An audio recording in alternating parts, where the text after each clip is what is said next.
Hello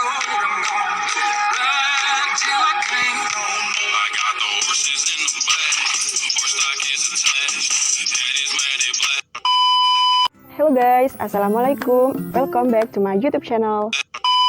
Seperti biasa, di video kali ini saya akan membahas mengenai mata kuliah sistem operasi, yaitu keamanan sistem, yang diampu oleh Ibu Nurlaili Eskom, Universitas Teknologi Sumbawa. Oke, langsung saja ke pembahasan materinya. Kali samping. Keamanan sistem komputer adalah untuk menjamin sumber daya tidak digunakan atau dimodifikasi orang yang tidak punya otorisasi. Pengamanan termasuk masalah teknis, manajerial, legalitas, dan politis. Yang pertama, keamanan eksternal atau external security, yang berkaitan dengan pengamanan fasilitas komputer dari penyusup dan bencana seperti kebakaran atau kebanjiran. Yang kedua, keamanan interface pemakai atau user interface security, di mana berkaitan dengan identifikasi pemakai sebelum pemakai diizinkan mengakses program dan data yang disimpan. Yang ketiga, keamanan internal atau internal security, di mana berkaitan dengan pengamanan beragam kendali yang dibangun pada perangkat keras dan sistem operasi, yang menjamin operasi yang handal dan tak terkorupsi untuk menjaga integritas program dan data. Kemudian, masalah-masalah keamanan. Yang pertama, kehilangan data atau data iOS yang dapat disebabkan antara lain bencana, kebakaran, banjir, gempa bumi, perang, kerusuhan, gangguan tipus pada pita rekaman. Yang kedua yaitu penyusup atau intruder, terdiri dari penyusup pasif dan aktif, di mana penyusup pasif yaitu membaca data yang tak diotorisasi, sedangkan penyusup aktif yaitu mengubah data yang tak diotorisasi. Selanjutnya, ancaman keamanan. Kebutuhan keamanan sistem komputer dikategorikan 3 aspek, yaitu kerahasiaan, integritas, dan ketersediaan. Berdasarkan fungsi, ancaman terhadap sistem komputer dikategorikan menjadi 4 macam, yaitu interupsi, intersepsi, modifikasi, dan fabrikasi. Petunjuk pengamanan sistem.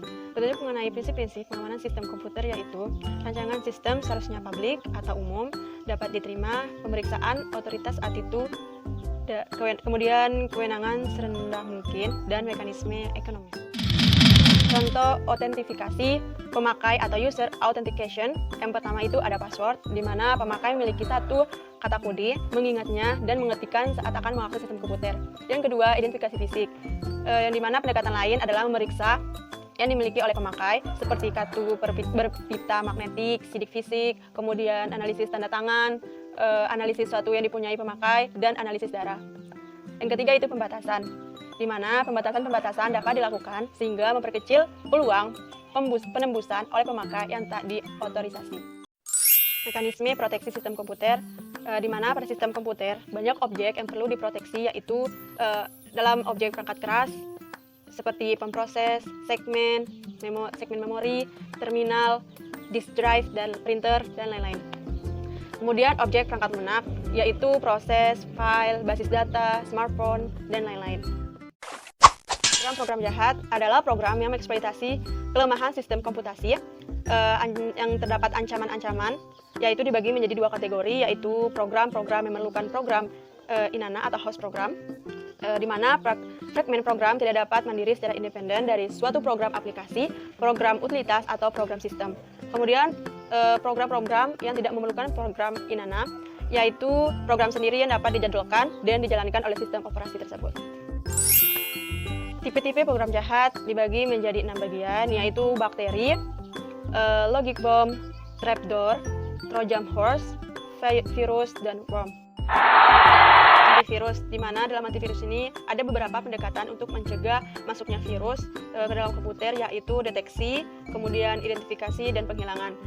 Terdapat juga perkembangan antivirus terbagi menjadi 4 generasi. Yang pertama generasi sekedar scanner sederhana, dan generasi kedua scanner yang pintar atau heuristic scanner, dan ketiga generasi jebakan aktivitas atau active trap.